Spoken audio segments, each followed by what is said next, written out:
Por muitos anos, as próteses mamárias de silicone foram vendidas como algo simples, seguro e sem contraindicações, mas a realidade é bem diferente. Existem riscos importantes, físicos, imunológicos e até psicológicos, que quase nunca são mencionados nas propagandas, nos consultórios ou nas redes sociais.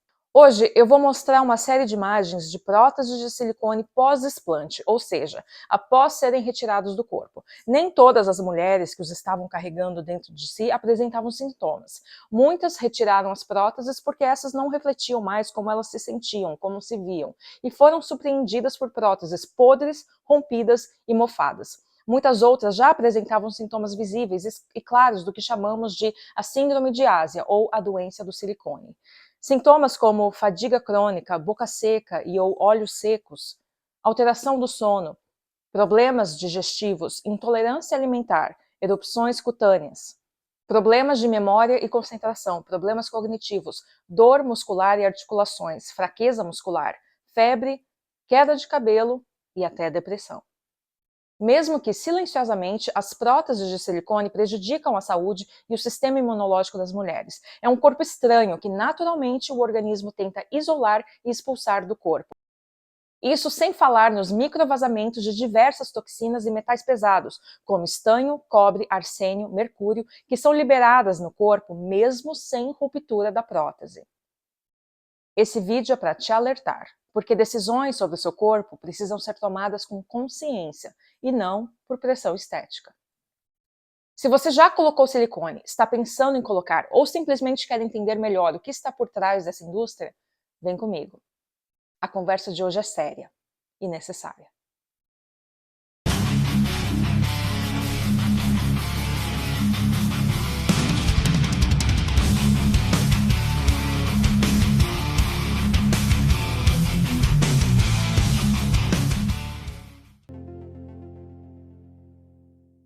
Não existe prótese definitiva. Recebi uma pergunta de uma seguidora se é verdade que as próteses mamárias precisam ser trocadas ao longo da vida. E a resposta é sim, não existe prótese definitiva. Por maior que seja a resistência de um implante, então nós podemos estender em até 20 vezes a superfície, essa prótese não rompe, mas ela vai sofrer um desgaste natural ao longo do tempo. É um corpo estranho, que vai sofrer atrito natural da movimentação do dia a dia de cada paciente, e esse desgaste natural do implante pode ocasionar um microextravasamento de silicone. Isso é mais comum acontecer após 8 a 10 anos da cirurgia. E esse microextravasamento, que não vai aparecer no seu exame de ultrassom, não vai aparecer na sua mamografia, mas pode ser identificado sim no exame de ressonância. O microextravasamento pode entrar em contato pequenas partículas de silicone com o sistema linfático da paciente, e algumas vão desenvolver reações imunológicas, podem apresentar cansaço, fraqueza, queda de cabelo relacionado ao contato com a micropartícula de silicone.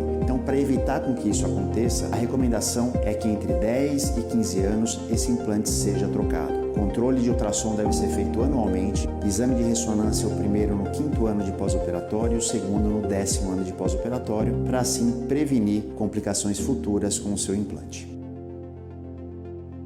Esse é um médico cirurgião plástico que fala abertamente sobre a questão das próteses não serem definitivas, o que por muito tempo nós ouvimos justamente o contrário, né? Que sim, que as próteses são completamente seguras e que isso há 20 anos, eu lembro 20 anos atrás mais ou menos, que se dizia que as próteses haviam mudado muito, muita tecnologia já tinha sido desenvolvida em cima das próteses de silicone e que hoje, diferente de antigamente, hoje, 20 anos atrás, eles já diziam que as próteses eram, hoje sim, para sempre, né?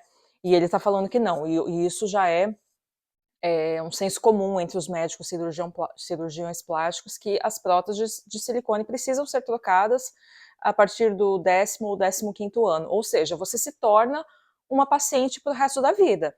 Você colocar as próteses de silicone já é uma cirurgia cara, né? Principalmente para o brasileiro, que tem renda média de R$ 2.500, né? Você fazer uma cirurgia dessa, que é uma cirurgia cara, assim, eu não estou nem falando dos riscos, né? Os riscos de qualquer cirurgia, os riscos de ter um choque anafilático, os riscos da anestesia, né? Você pode, inclusive, vir a óbito só por causa da anestesia ou por causa de uma alergia, uma reação alérgica a alguma coisa, uma bactéria que entra no seu corpo durante a cirurgia, né? Existem casos e mais casos sobre isso.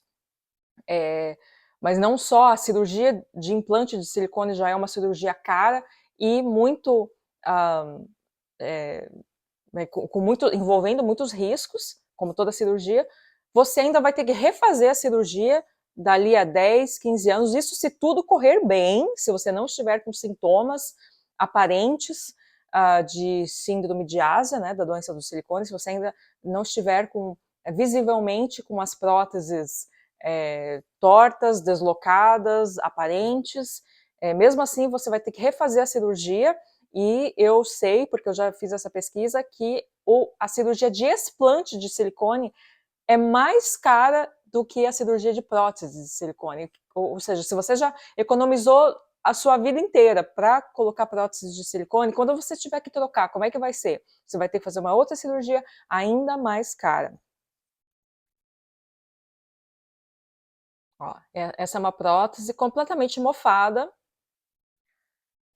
após o explante, era isso que a mulher tinha dentro do corpo dela. Agora imagina, eu não sei se vocês já tiveram a experiência de dormir perto de uma parede mofada. Inclusive o mofo, ele pode levar à morte, né?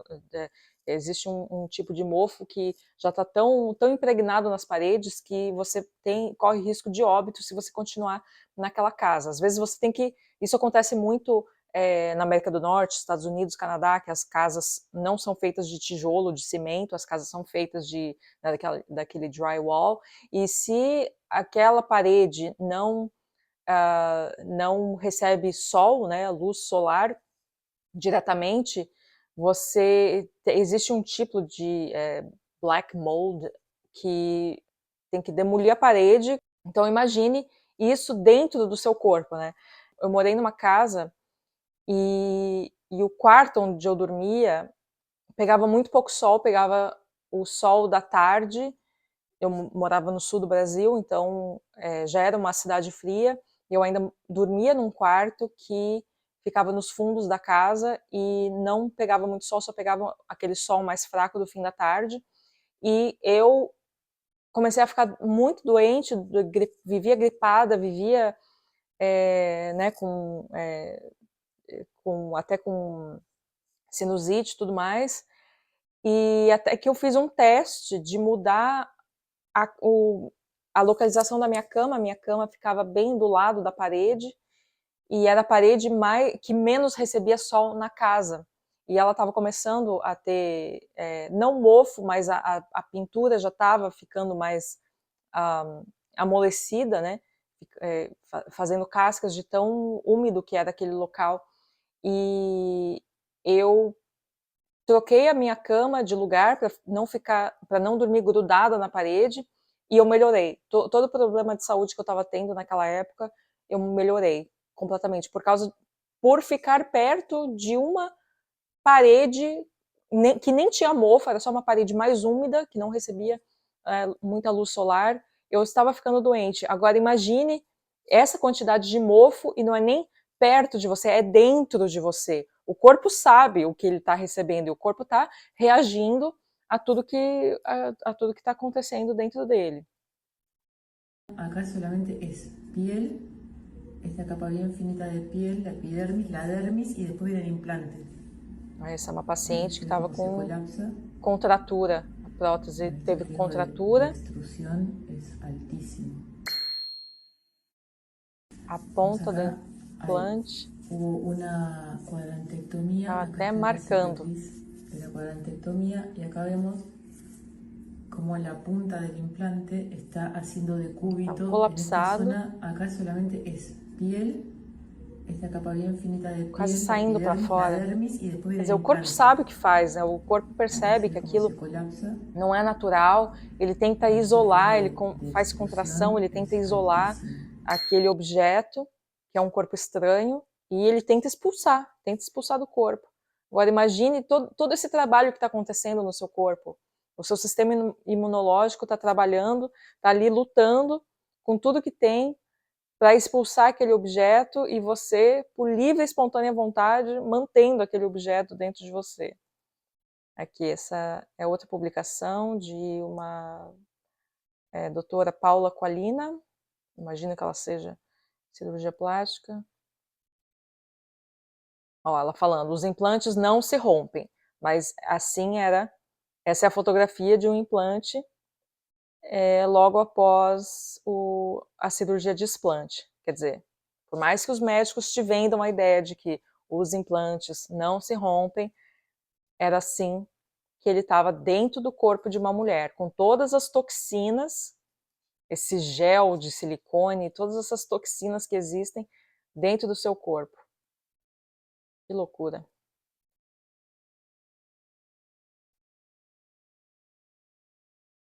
Ó.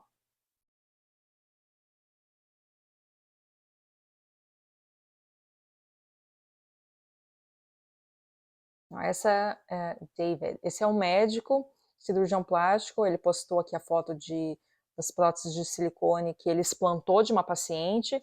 E ele diz que desde que ele postou essas imagens, ele recebeu várias outras imagens de outras mulheres que fizeram o explante e que encontraram o mesmo tipo de prótese que estavam dentro delas e mandaram as imagens para ele. Então, imagina, quantos casos isso não existem, né? Que a gente nem fica sabendo.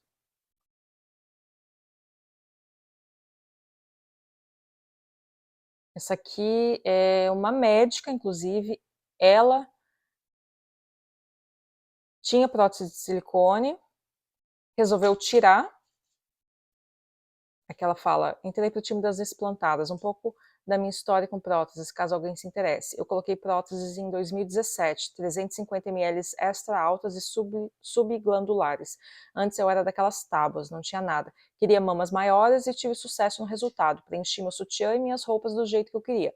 Mas, alguns anos depois, com as mudanças no meu corpo, comecei a me incomodar com as mamas grandes demais. Não me sentia mais confortável em usar biquíni ou decote, porque sentia que ficava vulgar. Comecei a sentir incômodo com o peso delas, precisava usar sutiã o tempo todo. Além disso, comecei a sentir uma diferença no toque da mama, a prótese ficou palpável através da pele.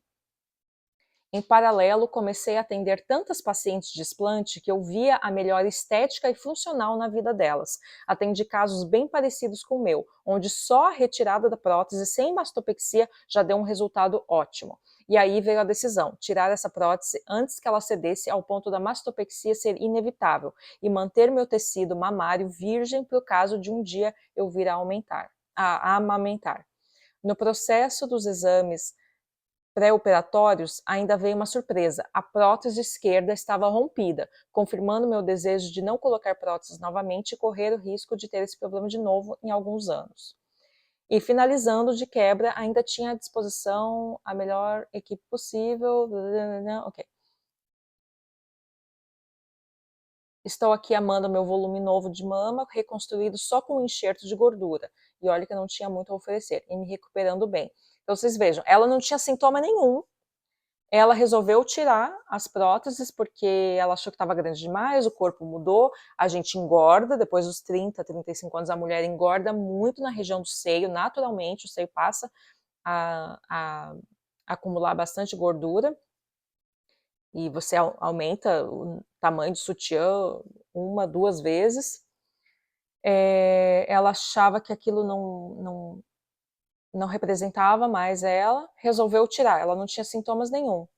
E depois disso, olha como estava a prótese dela, completamente rompida. Tudo isso que vai, todas essas toxinas que vão dentro da prótese estavam na corrente sanguínea dela. Agora imagina você ser envenenado todos os dias, 24 horas por dia. Seu próprio corpo. Esse aqui de novo, paciente, tirou o explante e era assim que eles estavam. Cheios de mofo. Imagina o que isso não faz dentro do corpo. Os sintomas que ela devia estar tendo.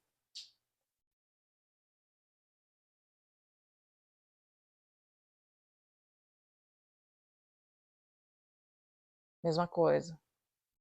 Esse foi 5 anos depois do implante, a mulher resolveu explantar, e era assim que ele estava. Cheio de mofo. Imagina as bactérias que não tem aí dentro. É isso que muita mulher tem no corpo, dentro do corpo. Por isso que a gente vê tanta mulher com tanto problema de saúde que ninguém explica, não são problemas às vezes pontuais, é só um mal-estar constante, é uma enxaqueca constante, uma dor de cabeça constante que não para, é fadiga, é brain fog, né, você ter problemas cognitivos, é falta de atenção, falta de concentração, é depressão, é transtorno do pânico, é dor nas juntas, dor nas articulações, é um problema no olho que não sara, é uma conjuntivite que não sara, é uma dor no ombro que não passa, alopécia. Eu tenho visto muitos vídeos de mulheres falando que estão com alopécia, que estão com muita queda de cabelo. Eu nunca vi tanta mulher com queda de cabelo, com alopécia, gravando vídeo no Instagram, mostrando a rotina para fazer o cabelo ou crescer de novo, ou fortalecer a raiz do cabelo, couro cabeludo, ou fazendo mega hair e não sei mais o que. Nunca vi isso, tanta mulher com alopécia, com queda de cabelo. E quantas dessas não têm silicone e não passaram a ter queda de cabelo? Você que tem prótese de silicone, já pensou sobre isso? Os sintomas que você tem, que não são problemas tão pontuais, mas é um problema aqui, um problema ali, que ninguém leva a sério, que os médicos não te levam a sério. Perda de cabelo, e que muitas vezes é por causa do que você colocou dentro do seu corpo. Bom, esse foi o vídeo que eu preparei para vocês. Eu vou continuar pesquisando. Eu nem pesquisei sobre isso, foram aparecendo para mim esses vídeos, então quer dizer que tem muito mais material por aí, é só uma questão do algoritmo alimentar o nosso feed, né, de notícias com o que a gente assiste. Eu vou começar a coletar mais desses vídeos, porque eu tenho certeza que tem muitos e muitos, muitos casos assim, e eu vou fazer uma série de vídeos sobre isso. Espero que tenha te ajudado, e até o próximo vídeo.